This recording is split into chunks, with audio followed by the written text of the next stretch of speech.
Salam dan selamat pagi buat anak-anak teacher yang ada di rumah. Hari ini kita akan belajar tematik untuk tema 3, makanan sehat, subtema 1, pembelajaran 1 dan 2. Kita masuk bagian yang pertama, menjelaskan jenis-jenis iklan berdasarkan medianya. Yang pertama, iklan media cetak. Ciri-cirinya: 1. Menggunakan media yang diprint atau dicetak pada kertas, ya, contohnya majalah, koran, dan brosur.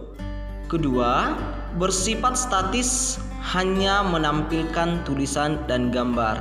Jadi iklan media cetak ini hanya menampilkan tulisan dan gambar.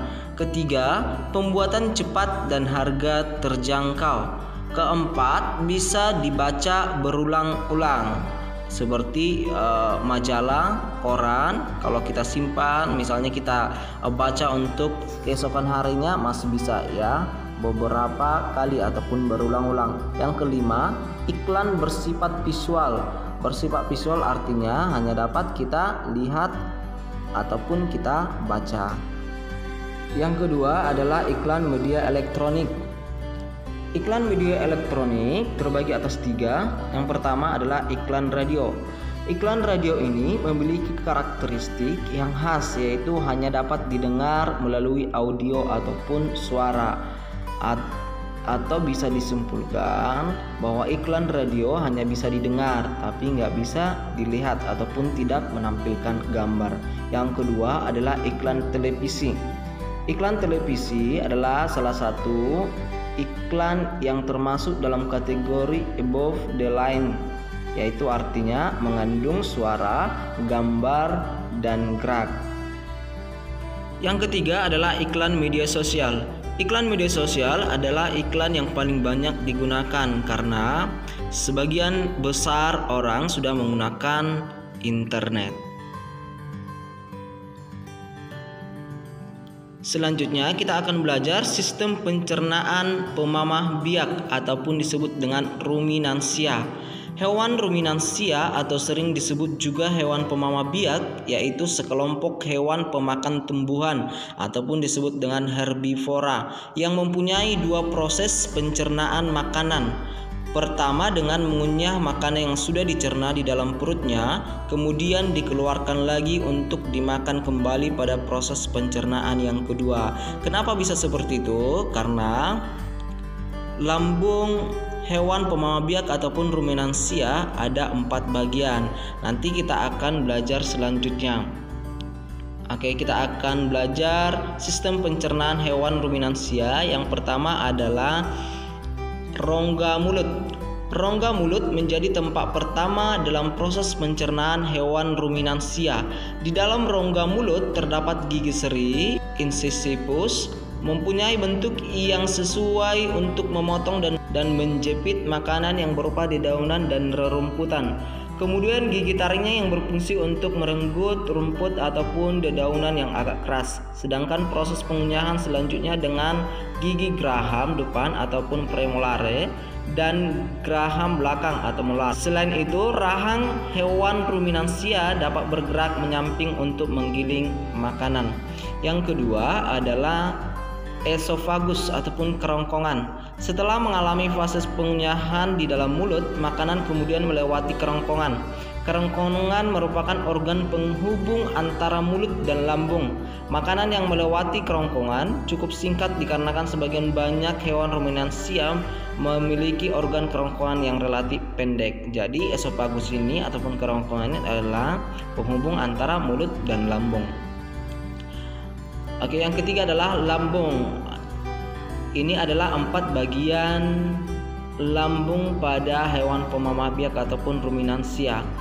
Ya, keempat bagian ini kita akan bahas satu persatu. Yang pertama adalah rumen. Ya, yang pertama adalah rumen. Rumen merupakan bagian lambung yang paling besar. Rumen juga menjadi tempat pertama masuknya makanan setelah melewati esofagus ataupun kerongkongan tadi. Makanan akan menjadi lembut jika telah memasuki rumen untuk yang kedua kalinya setelah hewan tersebut mengunyah dan mengeluarkan makanannya. karena makanan tersebut telah tercampur dengan air liur serta enzim-enzim yang terdapat dalam rongga mulut hewan ruminansia. Rumen dapat menampung cukup banyak makanan yang telah dikunyah.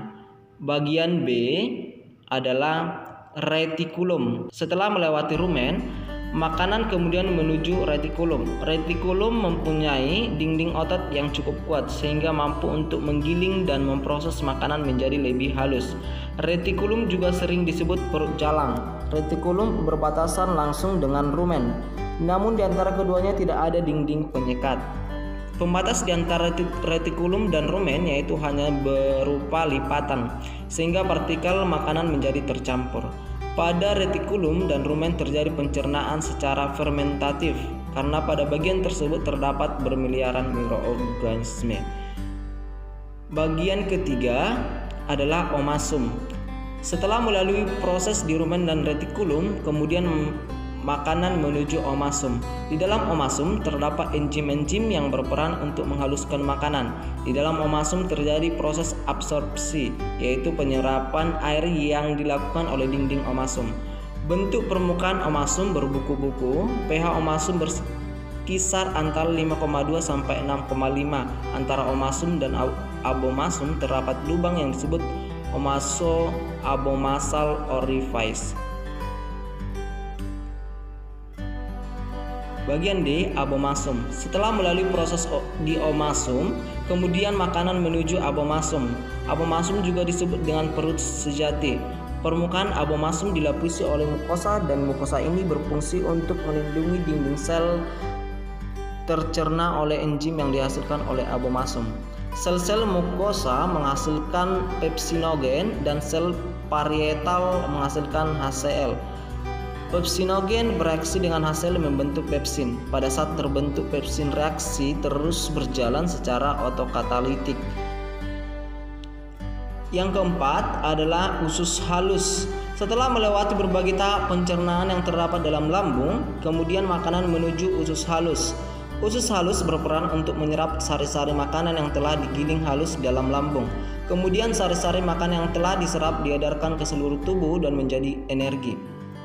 Usus halus terdiri dari 3 bagian, yaitu duodenum, jejunum, dan ileum.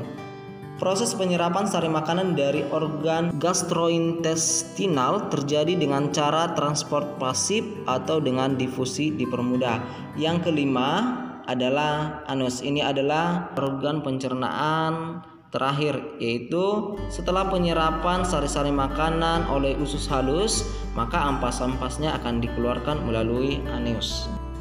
Selanjutnya kita beralih ke sistem pencernaan manusia. Sistem pencernaan manusia dimulai dari mulut. Makanan masuk melalui mulut dan dicerna secara mekanis oleh gigi serta secara kimia oleh enzim pencernaan. Setelah dari mulut nanti akan masuk ke kerongkongan. Makanan disalurkan dari mulut ke lambung melalui kerongkongan. Setelah dari kerongkongan, makanan akan masuk ke lambung. Lambung berguna untuk menyimpan makanan dan mencerna makanan secara kimia oleh enzim-enzim di dalam lambung. Setelah itu akan menuju usus halus. Di usus halus terjadi proses pencernaan oleh enzim-enzim pencernaan serta proses penyerapan sari-sari makanan. Setelah dari usus halus akan menuju usus besar. Di usus besar terjadi proses penyerapan air dari sisa-sisa makanan. Dan yang terakhir akan menuju anus. Melalui anus sisa-sisa pencernaan akan dikeluarkan. Oke, seperti itulah untuk sistem pencernaan hewan ruminansia dan sistem pencernaan pada manusia. Nanti untuk tugasnya mengerjakan Ayo Berlatih halaman 12. Selamat belajar dan Tuhan memberkati.